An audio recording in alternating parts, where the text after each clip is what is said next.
Alright man, we have buffs incoming for two extremely underpowered legendary champions, one more underpowered than the other. Dude, check out Loriaca, man. I don't know anything about this legendary until just now. And so when I scanned over this kit, I couldn't believe, just look at the reviews. Look at the goddamn reviews, dude. Oh my god. What an absolute train wreck. Okay, so this champ currently, Loriaca on the A1, legendary support champ for the Skinwalkers faction, of course, attacks one enemy a couple of times, each hit with a 50% chance bugged of stealing a random buff. Okay, fine, I suppose. It's a little bit epic tier, but there you go. On the A2, we've got an attack all enemies with 100% chance bugged of placing a decreased resistance debuff for 2 turns. Also fills this champion's 10 meter by 10% for each debuff placed by this skill. It's not bad. It's fine. You know what I'm saying? Again, it's just a little bit epic tier, a little bit epic quality rather than legendary. I guess the 10 meter fill is kind of fine. It's on a 310 cooldown as well. If you're attacking into, let's say, like a minimum of 4 enemies, it's like 40% 10 meter. Fair enough, you know? Well, not really fair enough because it's legendary and it should be doing a bit more than that. And on the A3, currently places a block debuffs buff on all allies for 2 turns.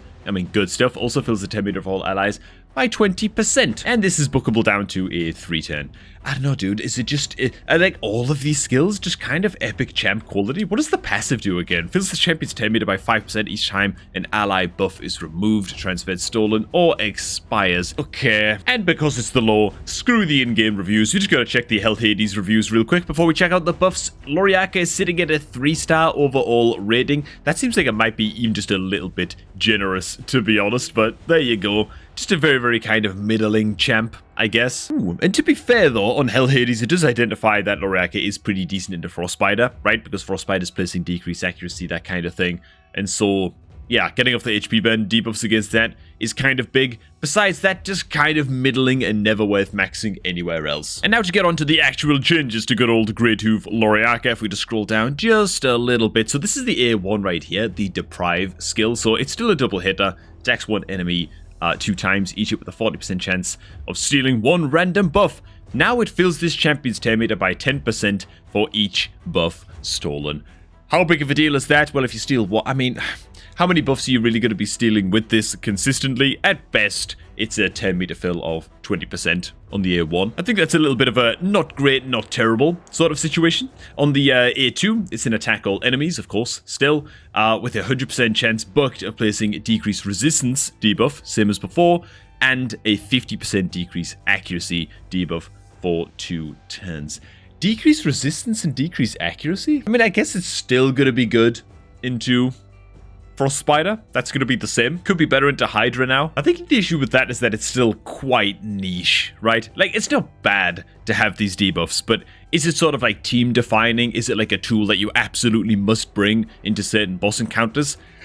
It's still not that convincing, right? And as the second part of this A2, we still do have fill this champion's 10 meter by 10% for each debuff placed by this skill. Okay, so it's placing 2 lots of debuffs now. So if you're hitting into Hydra, you land all of these debuffs. That's like 80% 10 meter fill. That's pretty good. It's only a 310 cooldown attack all as well. So, I don't know, man. Not too bad. Is there a case to be made for putting Loriaca, like, use her in like a Hydra progression team? You know? Actually, there's a question. Would the Hex set debuffs count as a debuff placed by this skill, or is it being placed by the artifact set? I'm not sure. Maybe a more experienced player who's tried out something like this, or is familiar with how skills like this operate, could actually let us know on that. I don't know. Is a Hex set the kind of thing you want to be putting on a champ like this? I don't really know, but if this is basically going to be a 2-turn cooldown attack all, then hell, maybe there's something, or maybe there's a case to be made for that. And as for the A3, before it was just a block debuffs buff, now it's also a block debuffs buff and an increased accuracy buff on all allies for 2 turns. So that's pretty good, and it still fills the 10 meter by 20%. Okay, man. Increased accuracy. Again, tends to be a better buff in the likes of, well, once again, Frostbiter, Hydra progression, that kind of thing. I think decent buffs overall. If I had to predict, she'd probably go from a 3-star on Hell Hades, just something like a 3.5 or a 4-star legendary, probably 3.5-star legendary as a result of these changes. I don't think that they're that big. I also think that that's okay. I don't think every legendary needs to be absolutely game-changing and just blow everybody out of the water. It's fine to have some legendaries that are only good if you pull them in the first like 6 months of your account, right? I think that that's okay. Because I think that the problem is, if you just keep on buffing champs, that's how power creep gets accelerated, okay? And power creep is already becoming a little bit of a problem in Raid. I know that, and I've only been playing for like 4.5 months, right? And now, man, before we get into the next legendary champ, which is going to be Jingwon, if you haven't already, make sure to go ahead and input the promo code GAMELEAP to get your hands on 10 free experience brews, free energy refill, and 100,000 silver, man. There's all kinds of events going on right now in the lead up to the upcoming fusion. So, yeah, help out your clanmates, share this code in your clan. It also helps to support the channel too, so I'd really appreciate that. God damn it, that is code GameLeap, boys. And as for the next champ on this list, we've got good old Jingwon, where is he? Void Legendary, of course, for the Shadowkin faction. And let's check out his reviews. Oh, sweet Jesus. Man, these are even worse than Loriaca's, dude. What the hell is this? Maybe the expectations are higher with Void Legendaries, you know? Hell. Let's check out what these reviews are all about. So I think the Jingwon has actually been buffed before in a previous patch cycle, and he still sucks. Let's check out what's going on, man. The A1 attacks one enemy, transfers all debuffs from this champion to the target. yeah. On the A2, attack one enemy, so another single hit. Wow, this is bookable down to a 2-turn cooldown. Okay, so a single hitter attacks one enemy, 100% chance booked of increasing the duration of all debuffs on the target by 1 turn. Dude. Also places block active skills debuff for 3 turns if the target is under decrease accuracy or decrease damage, which I'm assuming he also brings. Okay, yeah, he does. Okay, so, I don't know, dude. I've got a Thalesia on my account. Epic Knight's Revenant champ, of course, and she has a 3-turn cooldown. Attack all. Increase the duration of debuffs on the target by 1 turn, you know? So, I don't know, dude. Like, is this skill really that great? Block active skills can obviously be great in very, very specific scenarios, but, well, there you go. And on the A3, attack all enemies 2 times. The first hit has a, I guess, I'm going to consider this bugged because it requires so few. So the first hit has a 100% chance of placing decreased accuracy for 2 turns. The second hit, 100% chance of placing decreased crit damage for 2 turns.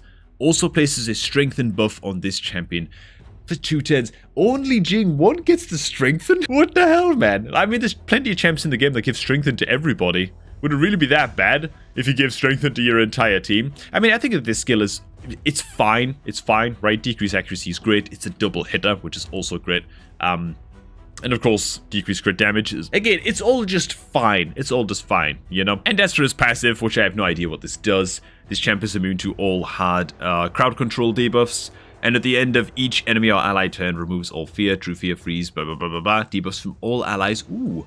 And places a block debuffs buff for 1 turn on allies who have debuffs removed. Damn. I think his passive is actually, like, by far the strongest part of his kit, man.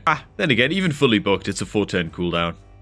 If it was like a 2 or a 3-turn cooldown, I'd say it's by far the strongest part of his kit. Maybe not. It's not bad. The passive is pretty good. And once again, as is the law in Raid Shadow Legends, just checking out Jingwon real quick on Hell Hades. He's also rated at a 3-star, which honestly is pretty crappy for a legendary Void champ, but there you go. Scrolling down just a little bit, of course he's got good ratings into Dragon, able to immune the Dragon's stun and remove the Dragon's stun if it gets off against your entire team, so not bad there, I guess. Everywhere else just looking very, very average, let's be real. He's a big single target guy, so I guess he's okay into clan boss, and that's reflected here, so... Well, there you go, man. I don't know, it just doesn't seem that great. Okay, so what are the changes for good old Jingwon? Well, let's begin, shall we? Alright, so we stand up in here with Doom Exchange, which is, of course, his A1. So, attacks one enemy, transfers all debuffs from this champion to the target. That part is unchanged.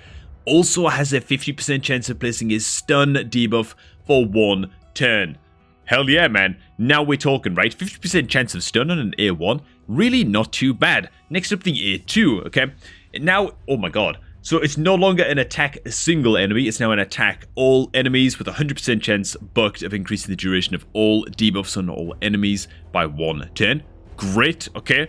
Perfect, right? It's now like a Thalesia A2 with the added bonus of also places a block active skills debuff and block buffs debuff for 210s. Oh my god. Dude, it didn't even dawn on me how good that is until I finished reading it and just read over it. Okay, so it's now an attack all. I mean, that's actually really good. Block active skills, of course, is fantastic against like all forms of wave content, right? Forces enemies to just use the A1. Block buffs, debuff, great into Hydra. It's just like a great tool to kind of bring along. Dude, this A2 just got really, really good. Okay, man. And as for the A3, attack all enemies 2 times. Fine. That's the same. First stage, 100% chance of removing all buffs from all enemies. Oi, oi, oi, oi, oi. And the second hit has a 100% chance of placing, okay, the same debuffs as before. The decreased accuracy debuff and decreased crit damage debuff for 210s. Nice. Also places 25% strength buff on all allies for 210s. Oh my god.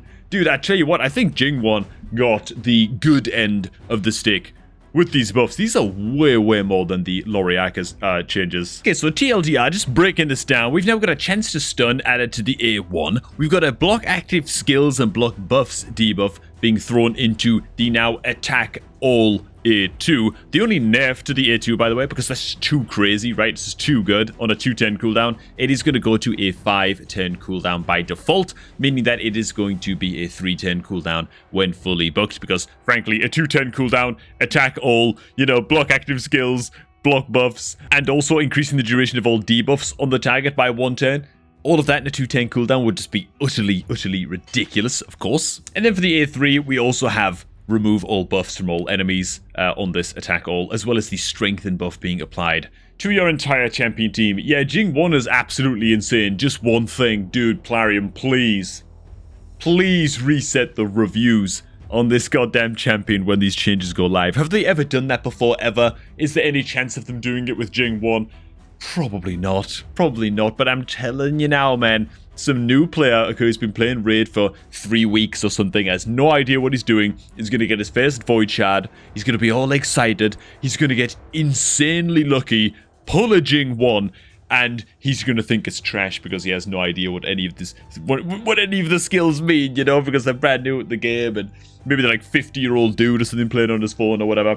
And he's just going to think, well, Jingwon is food, I guess. See ya, Jingwon. Because they're just going to trust the reviews, man. Because, oh, God. It's going to be so painful. Dude, seriously, Plarium need to reset the reviews when they make huge sweeping changes to a champ like this. Anyways, man, now I'll pass it over to you guys. Jingwon, I'm pretty sure this guy's going to absolutely smack. Seems like a damn good legendary champ to grab now. As for Loriaca, what do you guys think, man? For me, I'm kind of feeling like these buffs are not all that great. They just kind of take Loriaca from, what would you call it, like an above average epic champion in terms of value to like a, maybe like a low value legendary. Maybe I'm being too harsh. Maybe I'm underestimating good old Grey Tooth Loriaca after these buffs. Let me know what you think. And hey, while you're down there, remember to use the happy little promo code GameLeap to get your hands on those 10 free experience brews and all of the other free rewards that you can pick up, and share code GameLeap with the rest of your clan. It really helps the channel out, man. And I mean, it's free stuff, and there's a Clan v Clan coming up, so you might as well, right? Thanks for watching, guys. Hope you guys did enjoy this one, and I'm going to catch all of y'all just a tad bit later.